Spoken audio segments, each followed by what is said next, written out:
Hello friends, मैं नरोत्तम लोरली और आप देख रहे हैं हमारी YouTube channel Ambedkar people's voice को। दरअसल आपको बता दें कि पिछले दिनों भीम आर्मी के चंद्रशेखर को देवबंद से गिरफ्तार कर लिया गया था और उसके बाद उनकी तबीयत बहुत ज़्यादा खराब हो गई थी और ऐसा दिखाया गया था और मेरठ के एक अस्पताल के अंदर उनको भर्ती कराया गया था और उसके बाद उनसे मिलने पहुंची थी कांग्रेस की राष्ट्रीय महासचिव प्रियंका गांधी। दरअसल एक सवाल खड़ा होता है कि इन्हीं दिनों राजस्थान के अंदर एक बहुत ही बड़ा कांड हुआ है जिसके अंदर एक दलित युवक को पीट कर मार दिया गया है और राजस्थान के अंदर सत्ता भी कांग्रेस की है, लेकिन किसी भी प्रकार से जिस जिले के अंदर ये घटनाक्रम हुआ है वहां पर जो मंत्री है वो भी कांग्रेस के अंदर एससी विभाग के हैं और जिस समुदाय से वो जाति से लड़का खत्म हुआ, अगर कास्टिज्म की बात करें तो उसी जाति का वहां पे मंत्री है, लेकिन उसके बावजूद भी कोई भी नुमाइंदा सरकार का उस व्यक्ति से मिलने नहीं पहुंचा। लेकिन चंद्रशेखर के थोड़े से ही बीमार होने के मात्र से ही प्रियंका गांधी उनसे मिलने चल गई। हालांकि इस मामले को देखकर अलग अलग तरीके से राजनीति से जोड़ा जा रहा है और राजनीति इसलिए भी ना जोड़े, क्यों नहीं जोड़े, क्योंकि उससे कुछ दिन पहले ही चंद्रशेखर आजाद ने ऐलान किया था कि वो चुनाव लड़ेंगे और उस ऐलान के बाद पूरे देश के अंदर एक अलग सा ही माहौल हो चुका था और तमाम जगह पर यह चर्चाएं होने लगी थी और इसके बावजूद वो अखिलेश यादव पर लगातार सवाल खड़े कर रहे हैं, जिससे ये साफ हो चुका है कि चंद्रशेखर आजाद है वो गठबंधन से या गठबंधन के साथ नहीं है। हालांकि अभी चुनाव होने बाकी है और उससे पहले ही गठबंधन के प्रति चंद्रशेखर के ये बगावती तेवर आने वाले दिनों के अंदर गठबंधन पर भारी पड़ेंगे या हल्के पड़ेंगे तो आने वाले दिनों के अंदर ही साफ हो पाएगा। दरअसल आपको बता दें कि वैसे वाराणसी सीट से चंद्रशेखर आजाद है वो लड़ने की बात कर रहे हैं और ये गठबंधन के तहत समाजवादी पार्टी के खाते में गए हैं। तो आपको कुल मिलाकर ये बात बता दें कि जो मायावती और अखिलेश यादव के बीच में जो गठबंधन हुआ है उसको लेकर पूरे उत्तर प्रदेश ही नहीं बल्कि पूरे भारत के अंदर एक चर्चा हो रही है कि यही एकमात्र ऐसा गठबंधन है जो बीजेपी को रोक सकता है और उसी लिहाजे से चंद्रशेखर का वापस चुनाव लड़ना अपनी भीम आर्मी के तत्वाधान में कहीं ना कहीं वो संदेह पैदा करता है जिसकी बहुत ज्यादा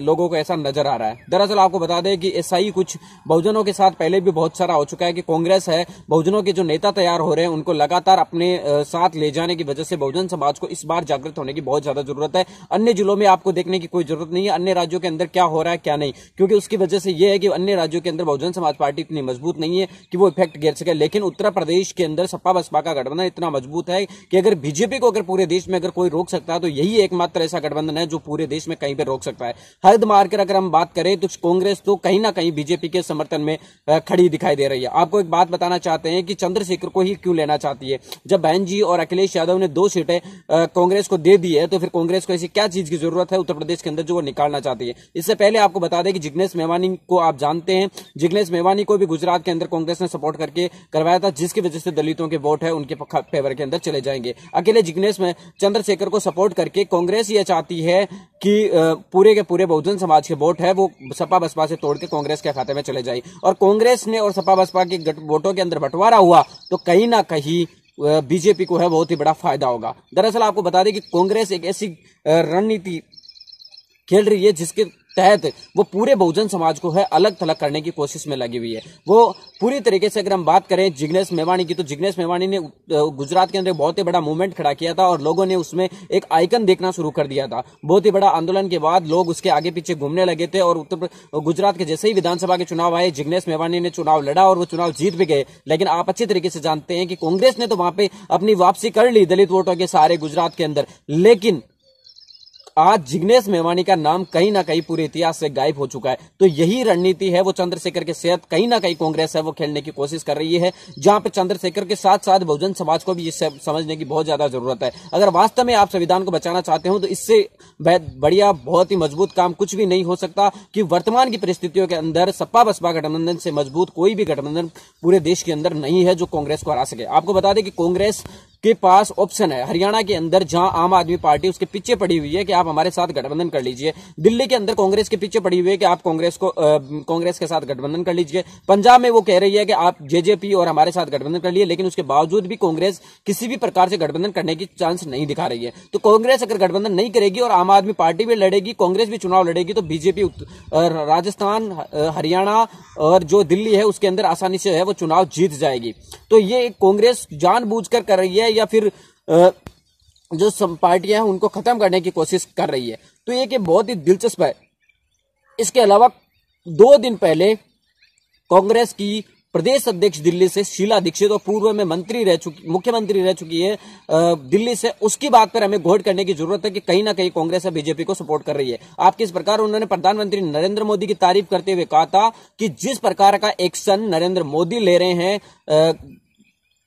आतंकवाद के खिलाफ, वैसा हमारे प्रधानमंत्री मनमोहन सिंह है वो नहीं ले पाए थे। तो इससे आप इस बयान के मतलब समझ सकते हैं कि जहां आम आदमी पार्टी से गठबंधन नहीं करना, चंद्रशेखर आजाद से मिलना उत्तर प्रदेश के अंदर, जहां आम आदमी पार्टी यहां पीछे बढ़ी हुई है कि आप हमारे साथ गठबंधन कर लीजिए, तो उनके साथ गठबंधन नहीं कर रही है। जहां बसपा ने उनको 2 सीटें वहां पर दी थी, उसके बावजूद वो राजी नहीं होने, तो कुल मिलाकर इससे कई सारे समीकरण बनते हैं। उसके बाद आपको पता है इस चीज का कि बहुजन समाज के हार्दिक पटेल हो, चाहे जिग्नेश मेवाणी हो, चाहे इससे पहले भी बहुत सारे ऐसे नेता हुए हैं जिनको कांग्रेस ने पूरी तरीके से बहुजन समाज से छीनकर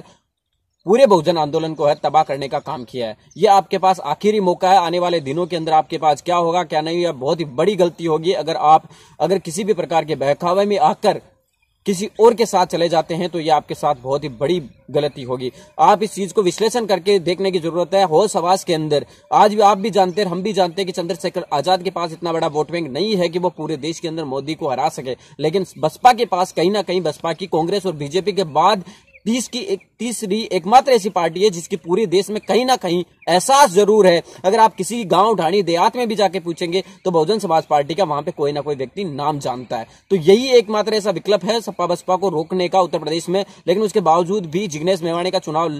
लड़ना, फिर उसके बाद अब चंद्रशेखर आजाद का चुनाव लड़ने के लिए हाँ करना, प्रियंका गांधी का मिलना, कहीं ना कहीं बहुजन समाज को चेतने और जागने की जरूरत है कि कांग्रेस को अब दलितों की याद क्यों आई। वही राजस्थान के अंदर इसी दिनों के अंदर एक दलित को पीट कर उसकी तरीके से हत्या कर दिया। आपने फोटो वायरल होते हुए देखे होंगे, लेकिन किसी भी कांग्रेस का एक नुमाइंदा वहां पे नहीं पहुंचा था और जातीय हिंसा के कारण उस युवक की जान गई थी। मिलेंगे किसी नए वीडियो के साथ, लेकिन सबसे बड़ा सवाल यही कि आपको जागने और सचेत रहने की जरूरत है। यही आपके पास एक सुनहरा मौका, यही आपके पास एक चुनाव है जिसके बदौलत आप अपनी किस्मत बदल सकते हैं। मिलेंगे किसी नए वीडियो के साथ, तब तक आपसे लेते विदा। जय भीम, जय भारत। आप हमारे चैनल अंबेडकर पीपुल्स वॉइस को सब्सक्राइब कीजिए और बेल आइकन भी दबाइए और पाइए हर वीडियो की नोटिफिकेशन।